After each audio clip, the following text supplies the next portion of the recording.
Apple just launched the iPhone 15 series and everybody is talking about it, but I am not everybody. So in this video, I will be talking about the iPhone 16. Yup, you heard that right. Even though it's way too early to talk about 2024 iPhones, we already have a lot of leaks and rumors about upcoming iPhones. Also, I don't have enough money to buy and review the iPhone 15 because few months ago, YouTube decided to kick me out of their monetization program. So here I am, jobless, hopeless and broke. But anyway, this is everything we know so far about the iPhone 16 series.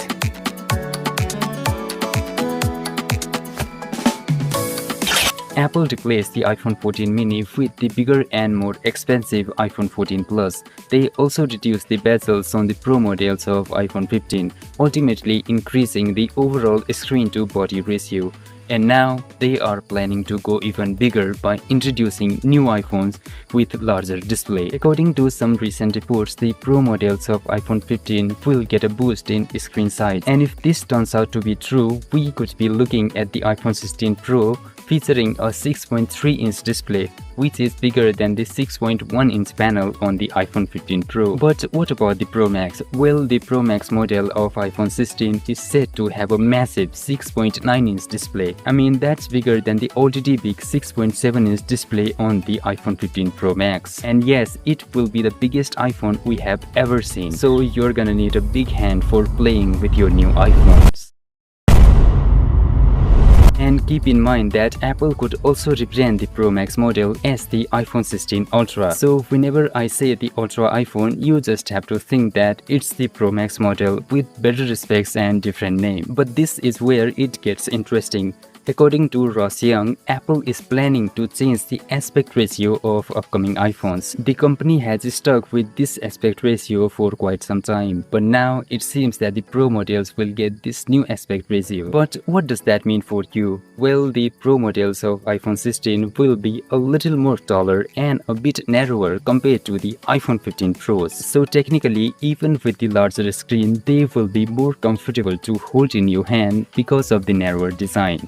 And the display will also look a little bit more cinematic, if that makes any sense. However, the increased screen sizes are said to be limited to the Pro iPhones, and the standard iPhone 16 and 16 Plus will continue to feature a 6.1-inch and a 6.7-inch display. But there's a good news for those who mostly buy the non-Pro models, because this time the iPhone 16 and 16 Plus will be getting a display with slimmer bezels and higher refresh rate. Now, I don't know for sure if Apple will give us the 90Hz or 120Hz display, but either way, it's a good news for non-Pro iPhone user, because with the higher refresh rate panel, these new iPhones will feel a lot more smoother compared to their predecessors. I also have a feeling that if Apple ends up giving the 120Hz panel on non-Pro iPhones, the Pro models will get the 144Hz or 165Hz panel to show who is the real Pro. But enough chatting about the display. Now let's talk about the design.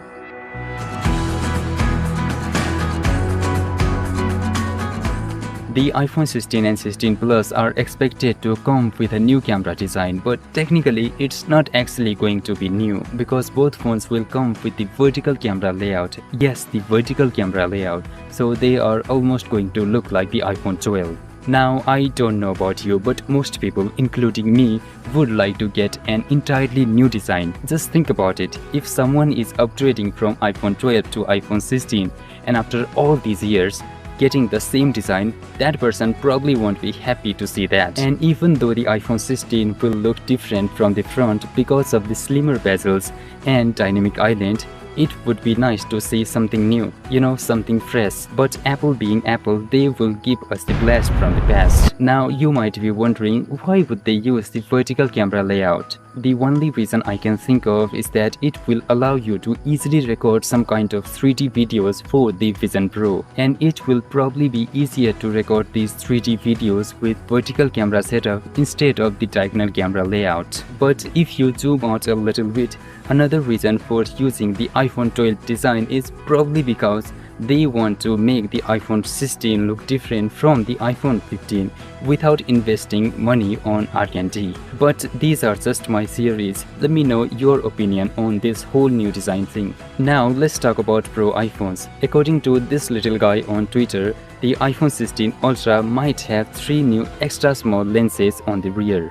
Even though he didn't explain their exact use, he said that they are related to the Vision Pro. But some articles are saying that these new changes should allow the iPhone 16 Pro models to connect and mirror the videos from iPhone to Vision Pro in real time with minimum or no lag. The new iPhones will also have an extra button that will directly let you switch to millimeter wave mode. And for some reason, this will be called the capture button and is expected to be a capacitive button. So think of it like the home button on iPhone SE. This will make users feel like they are pressing the physical button by offering high quality feedbacks. But in reality, the button won't sink in physically. And unlike the action button on iPhone 15 series, this new capture button is set to come to all the iPhone 16 models, including the regular iPhone 16 and 16 Plus.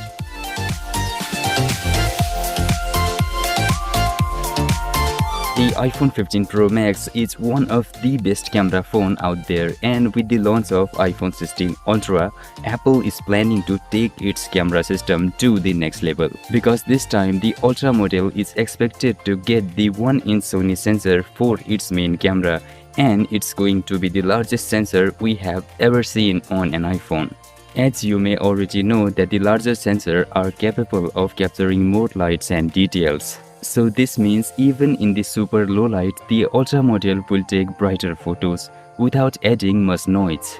Another good thing about a larger camera sensor is that it can create more background blur naturally.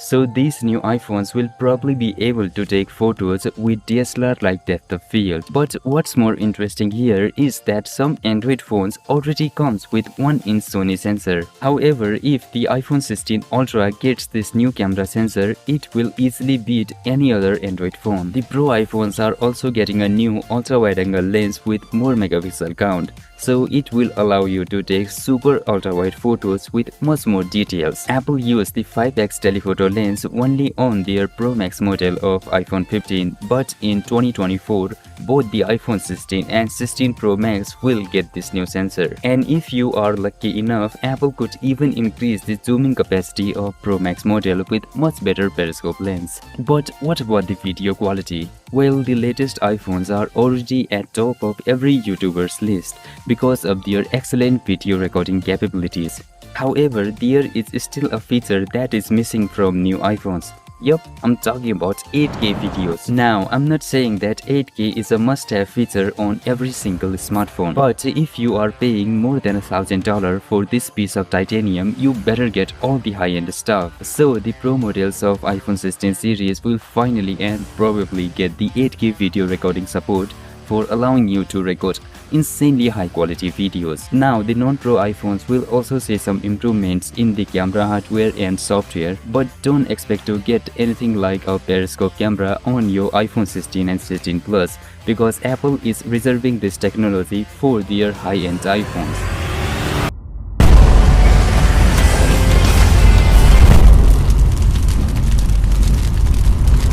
There are many gaming phones on the market, but most of the mobile gamers still go with the latest iPhones because of the unmatchable power of Apple's latest A series mobile chip. And with the launch of iPhone 15 Pro, Apple took their power game to the next level by introducing A17 Pro chip.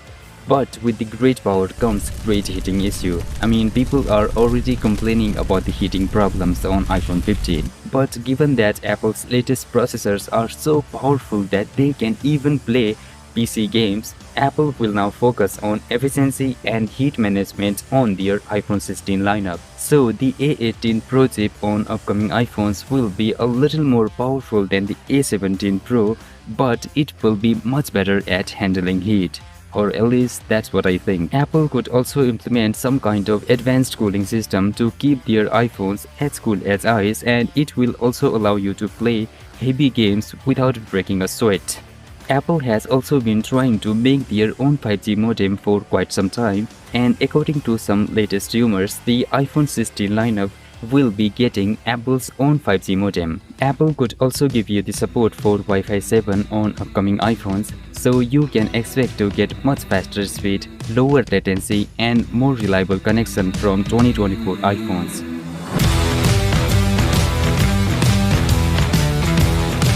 Alright, let's talk about the pricing and release date.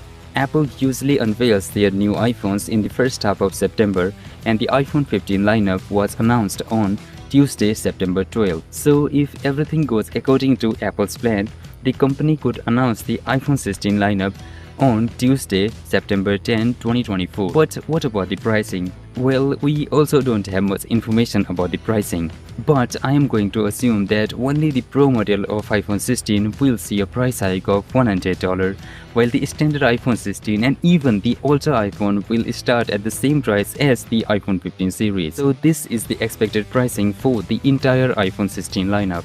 Now, keep in mind that this video is entirely based on some leaks and rumors of 2024 iPhones, and I have also added some of my opinions here. But what do you think about upcoming iPhones? Let me know down in the comments, and hopefully I will see you in the next one.